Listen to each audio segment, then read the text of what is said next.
better roll them dice. You never know if it could change your life. Take a chance, you're neither wrong or right. You never know if you don't roll them dice. You better roll them dice. You never know if it could Let's just do it. Hello, Rob. Hello, Matt. And hello, listeners. This is Dungeon Master of None, and we have a very special... I gotta stop saying very special. It makes it sound like an after-school special. We have a very exciting and interesting guest with us today. Keri, thank you so much for being on. Would you like to introduce yourself? Yeah, sure. I'm Keri Blakinger. I'm a reporter who has covered jails and prisons and death row for, I don't know, years now, since maybe 2016 or so. That is too mild an introduction. I wrote down in my notes, Keri is a memoirist and a crusading investigative reporter for the LA Times, and she's written for the Marshall Project, the Houston Chronicle, Go Houston, Vice, and the New York Daily News.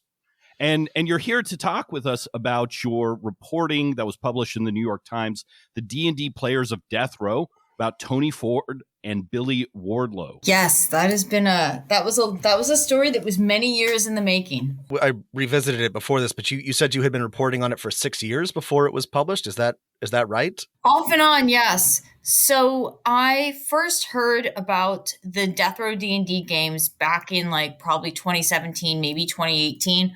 At that point, I was at the Houston Chronicle, and I had just been assigned to cover Death Row. I was a general assignment reporter, and my editor said, hey, now that you're here, permanently on staff, why don't you should have a beat or a, mini beat that's sort of part of your general assignment coverage.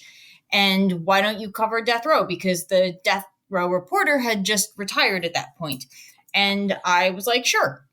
So I started covering Death Row, and within the first few months, one of the first few people that I interviewed was a guy named Larry Swearingen. And he casually mentioned in the course of the interview something about playing Magic the Gathering. And I was like, wait, what? That was just not what I expected. That's not what I think of when I think of somebody who plays Magic the Gathering. And he was like, oh yeah, totally. We play that. We also play Dungeons and Dragons. And I was fascinated. And, he told me a little bit about the logistics of what they needed to do to be able to play these games in prison, and on death row specifically, because a lot of the tools you need are not allowed. When you're talking about Magic the Gathering, they're not allowed to have the cards. They had to make their own cards. He actually mailed me one at one point so that I could see how they were doing it. And then when you're talking about something like Dungeons and Dragons, you're not allowed to have dice, which is, pretty key. So they would make little spinners. They later would get the little very basic calculators that you can get on commissary and set them to do randomized numbers and use that as their rolls instead.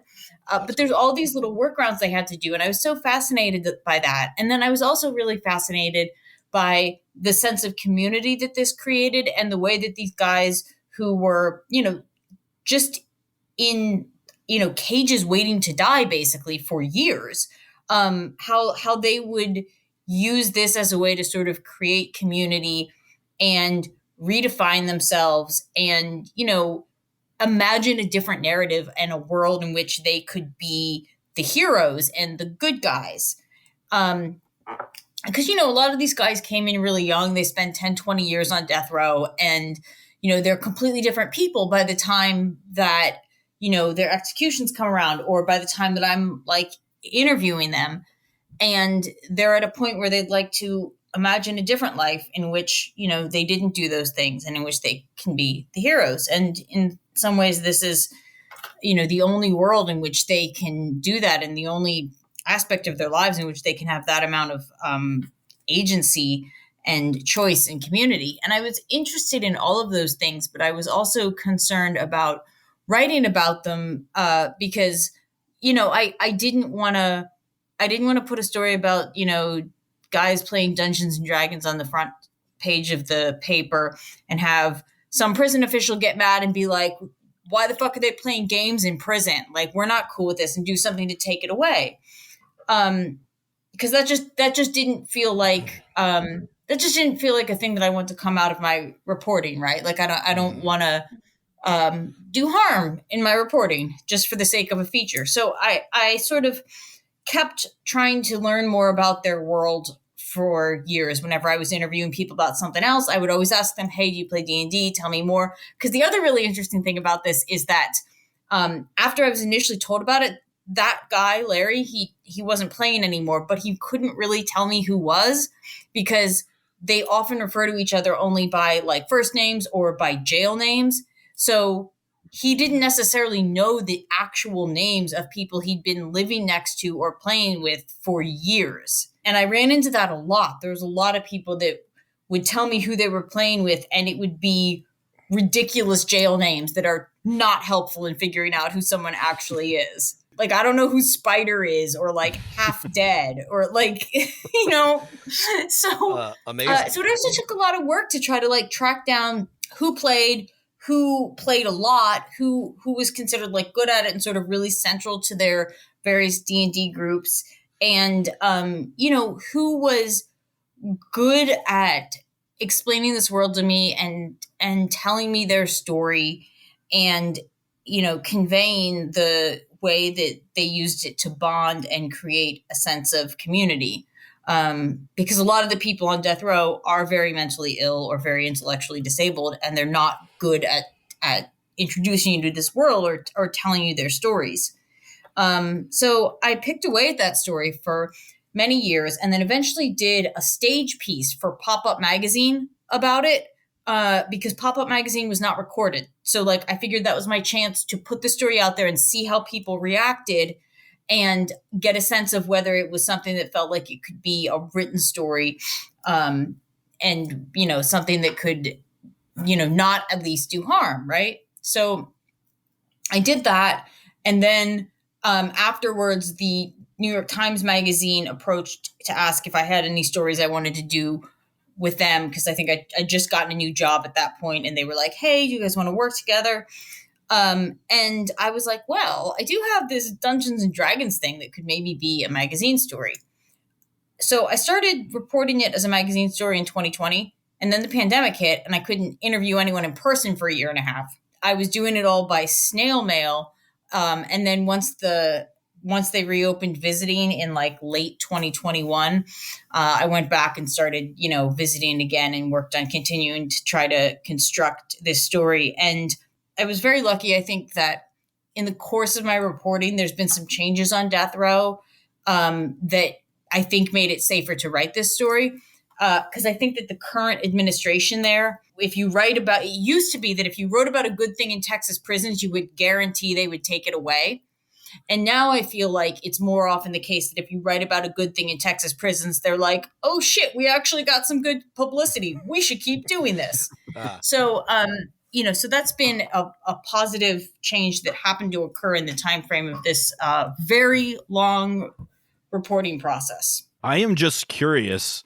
You know, I'm sure many reporters on death row, or, you know, people interacting, have heard about these D&D games. What was your experience with D&D, that when you heard, oh, they're playing Magic, they're playing Dungeons and Dragons, I want to find out more. Had you played before or heard about it before? I had not played before. I'd dated some nerds. I had, you know, I was in like advanced math classes, so I knew some nerds. Like, I had a lot of friends that that's how it spreads. That's how the contagion gets around, is like, yeah, you date somebody, or you know somebody who knows. There's no other way to learn about it. Yeah.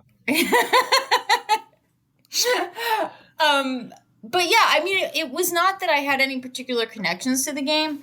I just knew that from a sort of storytelling perspective, it opened up a lot of possibilities, more so than I realized when I initially started reporting it. And I think one of the other things that really grabbed me was the other guy that I talked to, I think maybe the same day, it might have been the next time that I visited death row, but like one of the other guys that I asked about this made the comment that, you know, he used to play as well, and he'd stopped playing because the state had executed too many of the guys in his raiding crew. And I was like, that is fucking dark. And it just really made me think hard about how different aspects of it would be if you're on death row, and your difficulties in gaming are not like, oh, is somebody not going to have time because they got a new job? It's like, oh, he's going to get killed in the real world.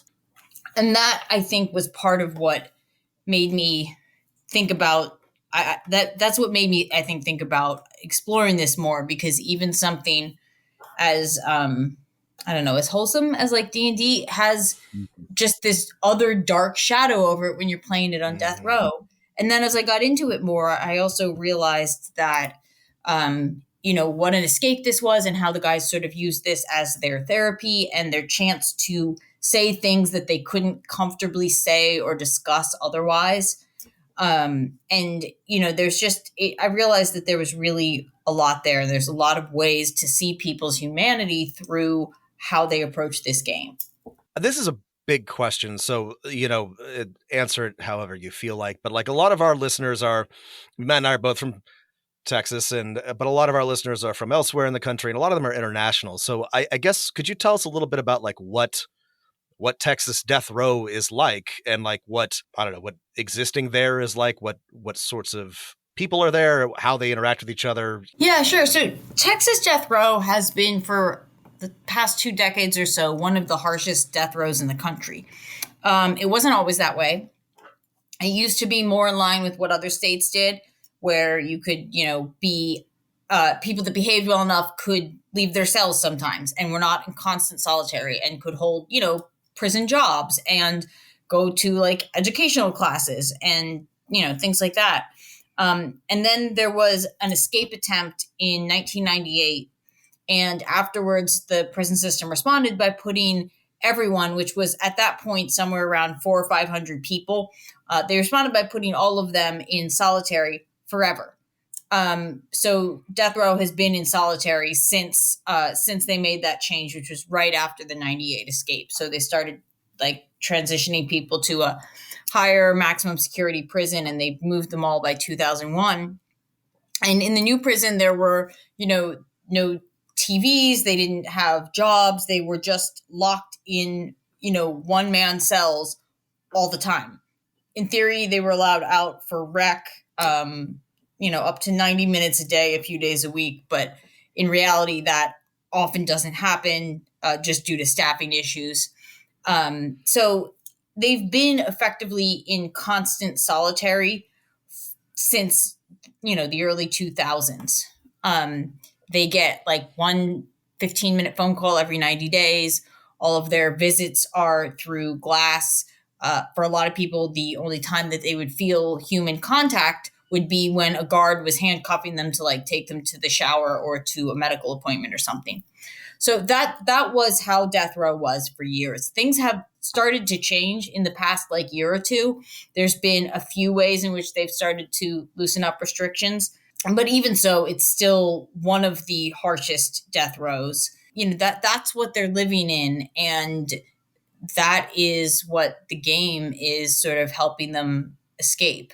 Speaking of the game, under these, completely inhumane, torturous conditions, like how do you play D&D, like logistically, materially? How can you do it? They have a number of workarounds for a lot of different aspects of it. But one thing they've been lucky about on Texas Death Row is that the prison system did not actually try to ban the game or the books.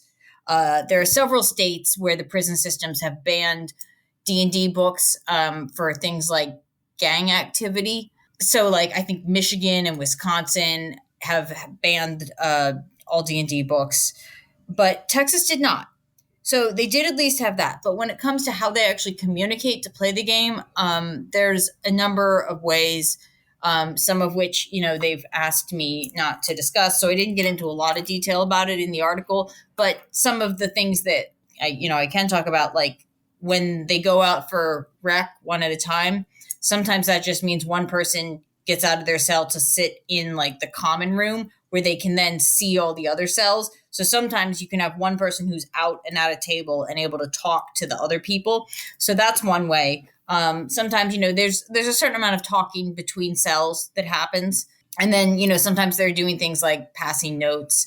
Sometimes they'll be, when they're out at rec, they for the outdoor rec, they would have them in these basically like dog kennels, individual dog kennels. But sometimes they would get lucky and be in a dog kennel next to someone else who they were friends with or who was playing the game, and they could at least discuss what was going on in the game or talk about, like the dungeon master could ask, for advice from someone else on sort of what to do next. So they could at least discuss some strategy and stuff that way. But yeah, there's a lot to overcome. And honestly, as someone who's done time, like talking between cells is obnoxious. Like it is hard. Everything's echoey in prison. Like it takes some real dedication to a cause to want to have like sustained conversations in that way. Wow. It sounds like people on death row, the people in your story, like they really love the game. I'm just like so fascinated by the two people who feature prominently in your story, Tony Ford and Billy Wardlow. I wanted to first ask you about Billy Wardlow. It seems like he was an incredibly sought after dungeon master on death row. What was it about him or the way he ran the game that drew D&D players to him? So I think that one of the things about Billy is that he was incredibly intelligent. So he was really good at creating detailed worlds and narratives. And I remember at one point Tony was telling me how Billy was able to just DM out of his head, like when they were in solitary at one point and everything had been confiscated and they didn't have any books or game notes or anything. Like he was just DMing on the fly out of his head, which I don't know. That sounds really that sounds quite difficult to me. It is. It's not. Okay. It is very hard. And we'll link to this, listeners, but you can see Wardlow's notes and his maps and his drawings. And I mean, he's clearly intelligent, but he's also like, he's very skilled. This Yes. is really like impressive stuff. I mean, to me, I mean, your reporting is very impressive, but all the pictures you were able to take of his materials and all of the, we're able to see the work that he did is really very impressive. Like it's, again, given the limited resources that he had, it was amazing. One of the other things that really impressed me about him, and this might sound, I don't know, silly to people on the outside, but like he had a really good memory. And, for someone in his 40s who had spent 20 years in solitary, like it is really tough to have a good memory if your entire life is in the same physical space, because so much of how you remember things is also like you remember a conversation based on where you were or like what your surroundings were or other visual cues that distinguish it from any other memory. But like all of your memories are in the same white concrete box, like for 20 years, it's really hard to have a sense of time. And I think that also makes it really hard to remember things. So like there's a lot of guys that I talk to that do not have good memories at all after spending all this time in solitary. And he really did.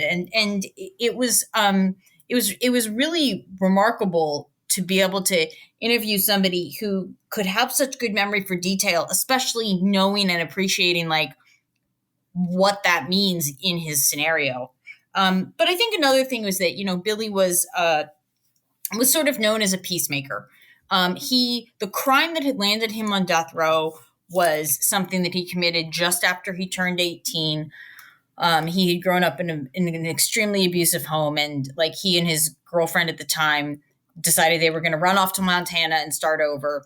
And they ended up trying to carjack an old man, and Billy killed him in the process. He said that it was, he later said that it was accidental and he did not intend to kill the man, but, he never denied that he did commit that crime. And the person that he was by the time that I knew him, which was, a good 20 years after the crime, the person that he was by that point was, I don't know, thoughtful and remorseful. And he was very much the peacemaker, which I think was part of why he was popular as a DM, because he wasn't into sort of creating unnecessary drama. or letting things get out of hand. And because of his intelligence, I think that also made it that the games quickly turned into having some therapeutic value as well. I think there's a number of reasons that he was popular as a DM, but those are some of them. I'm sorry, there's like a pretty good risk of me becoming emotional during this question, but I do want to ask it. A lot of what you wrote about and a lot of what Tony and Billy played in is in the world of Eberron, which is, a D&D campaign setting. And we've actually interviewed Keith Baker on this podcast, the creator of Eberron. And we love it. Matt and I have both run games and played in it, but it's to me, I think it's really cool. And I think it's very like powerful to be like a part of, I guess, that broader community of players, of people sort of like telling stories in the same world. And I can't ask Billy, but I know that you reached out to Tony about like what he thinks about that. Does he feel like he belongs? Do they feel like they are participating in this bigger community of players and of storytellers? So he definitely said that he felt like there was like it's hard to feel that. He specifically said, being a part of the greater D&D community has always been the goal for Billy and myself. Unfortunately, aside from a few pen pals who took an interest in our gaming, few people ever really let us join in on the greater D&D community at large. For a few of us, our outreach was Noble Knights Games, located in Wisconsin. This was the main place where we purchased and had purchased our gaming books. We'd write the guys up there and ask questions and get advice and share our gaming progress and storylines. Noble Knights Games definitely made us feel a part of the gaming community. So, the other thing I should add to this is until quite recently, it was extremely difficult to be in contact with guys on death row. They don't have like ready phone access. Texas was one of the last, if not the last state to get any phones in prisons at all. Like, I think they didn't have phones period in any prisons until like 2007 or some shit. And death row had very limited access to them. And it was snail mail only until I think 2022. And now they have tablets, so they are able to send some like expensive tablet messages, which makes it a lot quicker. But until recently, it was very hard to have sort of real-time connections with people in prison and specifically with people on death row. But, the other thing, aside from whether or not they like feel part of a sort of larger gaming community, one of the things that Tony had mentioned that I think has really stuck with me, at least as an image, and I forget if I ended up putting this in the actual story in the end. At one point, he was talking about how he plays the game in part to remember Billy, because over the course of like 20 years of playing together, they became best friends. They helped each other through their mother's deaths because both of their mothers died while they were in prison. And Billy was executed in 2020. And Tony said that, since then, playing the game is one of the things that has helped him feel connected to Billy, not just in the sense of like sort of honoring him or whatever, but like somebody will say something or, do something and he can just imagine what Billy would say. And he was like, I know this sounds cheesy, but like if I, would be playing and I'll sort of turn to the side and it's like I can almost see him there playing with us. And that really stuck with me because so many of them have so many friends who have been executed. And this is one of the ways that they can still feel some sense of connection. Like they're still existing in some sense in the same world that their friends did, So that, I think that's another kind of community that they get from playing. Yeah. Seeing Billy's notes and maps from the world of Eberron, like he was such a talented artist. As soon as I saw, his drawing of I'm like, that's a House de Landier airship. Oh, this is a House de Cannith forge. And this is how God, sorry, I'm losing my thread. I'm getting a little. What you said about his memory, I want to, because you're so right. Because like he didn't have those, or he didn't have his resources in prison, right? He was doing a lot of that from his memory. That is like genuinely incredibly impressive. Sorry, Matt, you were going to ask something. Sure. Yeah. And talking about Tony, and thank you so much for reaching out to him for this podcast. We wanted to know what advice Tony Ford had for other dungeon masters. This is a Dungeon Master Advice podcast, and we'd love to have him share his DMing wisdom with us. Yeah, so he sent me 3 bullet points for advice he would give to DMs. Excellent. 1, he said, be a willing teacher of the game. This is key because the mechanics and certain elements of the game can be confusing and not everyone picks up on it at the same rate. 2, make sure your style of play is understood. Some players are not for the hack and slash dungeon crawls kinds of games. Some just want entertainment. For me, the whole world of Eberron is a puzzle and adventure. So I have a lot of elements of this that can suit players for whatever gaming persuasion. 3, lastly, don't be afraid to let players be themselves. Not everyone plays to type. So you can have an aristocratic orc, a drow. How do I say that? Drow? Drow? Drow. Okay. I only see it in crosswords. I'm a crosswords nerd, so that comes up in crosswords. A drow who doesn't like fighting, a human who was raised by halflings, but who wants to work a forge like a dwarf. This also goes with power levels. 3.5 is our preferred edition because it lets us build insanely powerful characters.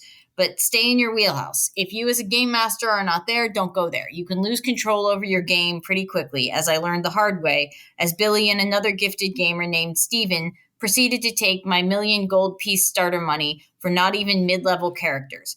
Bought magic items specified to their creative genius, took on my stock 17th level wizard I ran from the Scuttle Cove adventure arch, and killed him before initiative even started. Did I mention I was newly DMing at that point? Haha. Be wise about things like that. Set your pace, but never DM a game afraid. Eberron and D20 forever. And then he signed it Tony Ford. Damn. That is Tony, terrific thank advice. you so much. Yeah. Please do thank him for his time. I will. Yeah, this is another big question, but I know that Tony, you mentioned this in your reporting, has filed a lawsuit about the conditions at Polonsky unit. Can you give us any insight on how that's going or what hope we have for how that might proceed? Yeah, so there were some plaintiffs' lawyers that file these sorts of cases about prison conditions sometimes, and they found several guys to make the lead plaintiffs for a lawsuit over Texas death row conditions. I think part of the inspiration for this was that a few years ago, there was a lawsuit over Louisiana death row conditions. And as a result of that lawsuit, they actually did start letting people out some. And they, agreed to make certain changes. So I think the hope was that the same thing could happen in Texas. Litigation is slow. So there's no progress to speak of. Like, it was filed and it's chugging along slowly as lawsuits do. Sure. I think the best hope for change is if the prison system decides to try to avoid the lawsuit by just making some minimal changes on their own. Like, that's the quickest solution, is if the prison tries to make the lawsuit irrelevant, by saying like they're going to let people out for recreation or something. So that's one possibility. The other possibility is a settlement, which, takes a lot longer. Or if the prison system decides they want to spend a lot of money fighting this. Ultimately, if they choose to spend the time and money to fight it, the prison system will win because Texas is in the Fifth Circuit, and the Fifth Circuit has made very clear that they don't give a single fuck. The prison system can do whatever it wants. I think in the most extreme example, there was actually a case in the Fifth Circuit in which they decided that guards were still entitled to qualified immunity in an instance in which they had left someone in a cell covered in feces for like days or weeks or something. Eventually, the Supreme Court said, no, like, you can't leave someone in a cell of feces and just have it be all okay. But like, that's the level of what we're talking about with what the Fifth Circuit is taking the position is okay. So I would not be optimistic that if they actually go through litigating the entire thing, I don't think it's going to come out in the favor of the guys on death row. But I do think that there's a non-zero chance that the prison could just try to make changes on their own or just agree to some sort of stipulated settlement. Texas is it's a tough place to be in sometimes. A lot of the times. Damn. I like you, Keri. I moved away, and I'm I miss it. I love Texas. I'm fond of it, but it's a rough place to call home. You know, I also miss it a lot. Yeah. I miss it a lot. And I also miss, as a reporter, it's actually great. Like, as a reporter covering prisons, you want to be where shit is broken. Yeah. You know what I mean? Like, that's where you can do the most good. That's where you can write the most accountability stories. That's where you can have the biggest influence. And, Texas is a big prison system. So there's a lot to work with. There's just no short supply of stories if you're covering Texas prisons. Well, on that note, we've talked about this before on the podcast, and mostly with general population, not with death row prisoners. But like, what ways, if any, can D&D players or just people in general help incarcerated inmates, especially those who are playing D&D who might be interested in it? Can we send them books? Can we help out in another way? Like, what's the current situation that somebody on the outside might be able to do some good? Yeah, so you can send people books on death row, and they have to be like ordered directly from Amazon or another book supplier. And you can write people, and they can set it up so that you can email them through the Securus system. There's a lot of guys on death row, so it's hard to just say, oh, just send this guy this book or whatever. Sure. If somebody is in a position to order someone a bunch of books or whatever, they can certainly reach out to me. I usually have a list of at least a few names on hand of people who would be interested in things. I'm pretty easy to find on, Twitter or Instagram, or my email, I think is pinned in my Twitter. So if anyone's particularly interested, you're welcome to reach out to me, and I can try to see who needs what book. So yeah, there's not sort of a single good, like, cohesive way to just send someone books. There are plenty of books through bars programs if you want to generally support reading or access to books in, carceral settings, but most of them don't function in the way of like giving a specific book to a specific person who's requested it. It's usually more like, oh, this person wants this genre, we'll give them this. That's the best answer I can give on that. That's a good answer. Yeah. I mean, I think we'll also put a link in the show notes to the Inside Books project. I think it's in Austin. They will always take D&D books and Pathfinder books, any other RPG book. But yeah, the problem remains, right? It's they're not there to give it to a specific person. Yeah, the other thing with a lot of these books through bars programs, and that one as well, because I like Inside Books. They're great. They do great work. But one of the issues is that they have a hard time with hardcover books because it's a lot more expensive to ship those. So I remember, like, when my book came out in hardcover, they were like, yeah, hardcover books are allowed in Texas prisons, but like we try to avoid them because it just gets expensive really quick. And I can imagine with those D&D books, like a lot of those are hardcover and big. Yes, all of them. Almost all of them. Actually, Pathfinder has come out with some, I guess they're called pocket editions, which are not hardcover. So but that's a very that's great.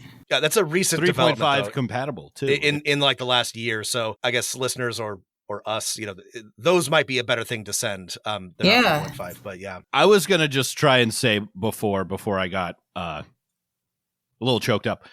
Just reading your article and reading about the games of Billy Wardlow and Tony Ford, reading looking at their specific drawings. I just read about the Texas prison system and its hellish conditions my entire life, lifelong Texan. If you're a D&D player anywhere, and you are not just so furious and upset at the just injustice of the American prison system, like what is wrong with you? Like this why do we torture so many of our own citizens? It really makes me upset. I live an hour and a half from death row. That's all I wanted to say before when I started losing my ability to talk on the podcast.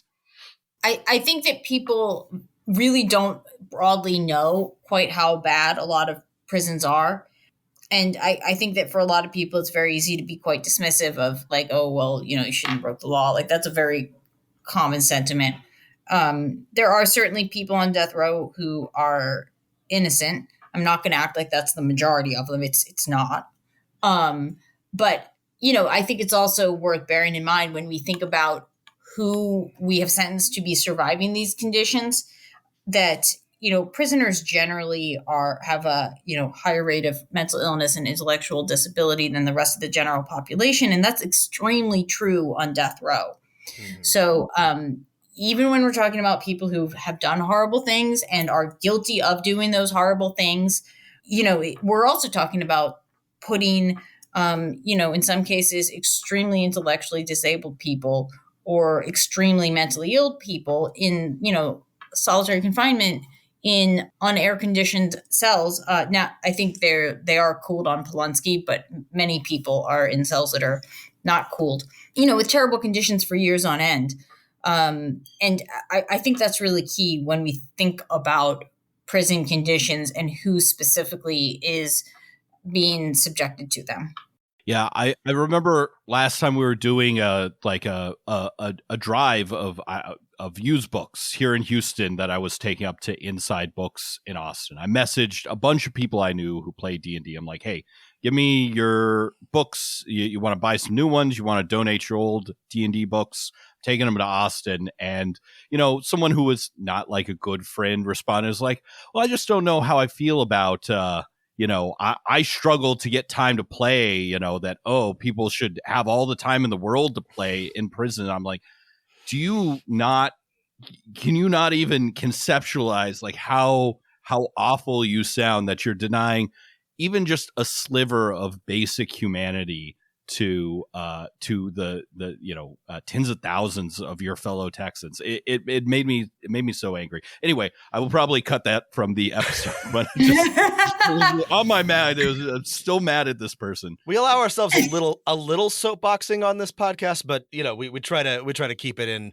I mean, the thing is like I really I try not to gush at you too much, Keri, but like I think your reporting is very important, right? Because like I think regardless of whether or not like your feelings on justice or whether or not these people deserve, I think it's really important to humanize, and understand the people who we are sentencing to decades of torment, right? Like we really need to. I think it's so easy to compartmentalize prisoners and like put them in they're in a prison somewhere. You never have to see them or think about them. And I think that it is difficult work, but really important work, what you're doing or what you did here, especially with Billy and Tony, to talk to them and present them as they are people and human beings. And I'm sure it's not the easiest form of reporting, but I think it's very important. So thank you for that.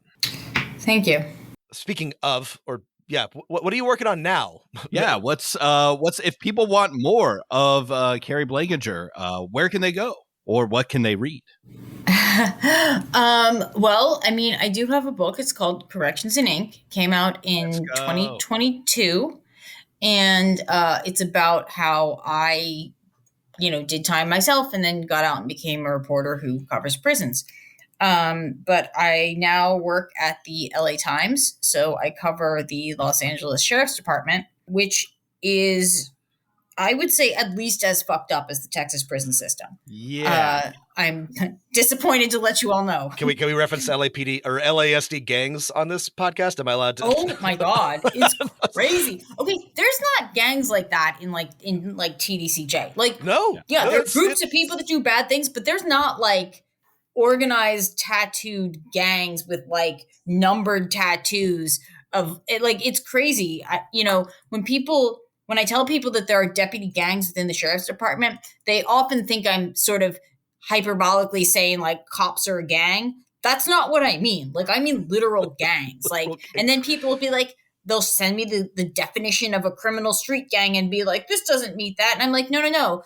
There's such a problem that they had to create a separate section of penal code to describe deputy gangs. There's a separate section of code for law enforcement gangs. Like, so that it's wild to me. Like, this is a thing here. And there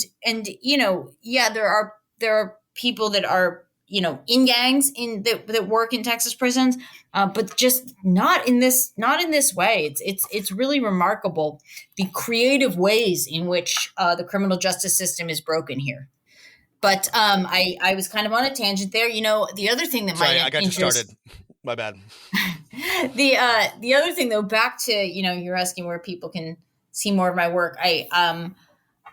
There could end up being a film about this story at some point. There's been some interest from directors and producers, and there's a deal in the works. I don't know if it'll actually get made, but it would be very exciting if it does. So hopefully that's something to look forward to. And more immediately, there is a short documentary that I produced on another guy on death row who did briefly play D&D, but that doesn't really figure into this. And that premieres at Big Sky Film Festival in Montana next week. Oh, awesome. That's so cool. Oh, dope. Yeah. So, that's some of the other stuff I'm doing, all equally depressing. Links in the show notes, corrections in ink, and your documentary. That's awesome. Cool. Congratulations. Thank you. Thanks for having me. Thanks for coming on. It was really great to talk with you, Keri. I appreciate you taking the time to tell us about it. And listeners, check the show notes for all that information. We'll have additional updates as we find out more about any of these things, especially a movie. That's a really cool thing. And definitely check out links in the show notes to, your local, Books to Prisoners charity and Books to Prisoners charity finder. And I guess shout out to Noble Knight Games. I bought stuff from there before. Who knew they were such great comrades? Definitely got to buy from them again. And whatever you do, folks, keep rolling them dice. Thanks for having me.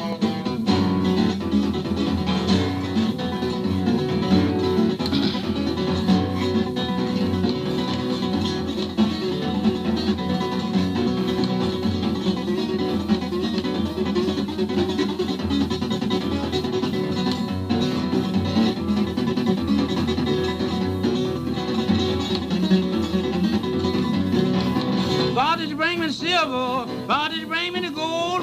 What did you bring with your father? Keep me on the gallows pole, Lord. I brought it. Yes, I thought it.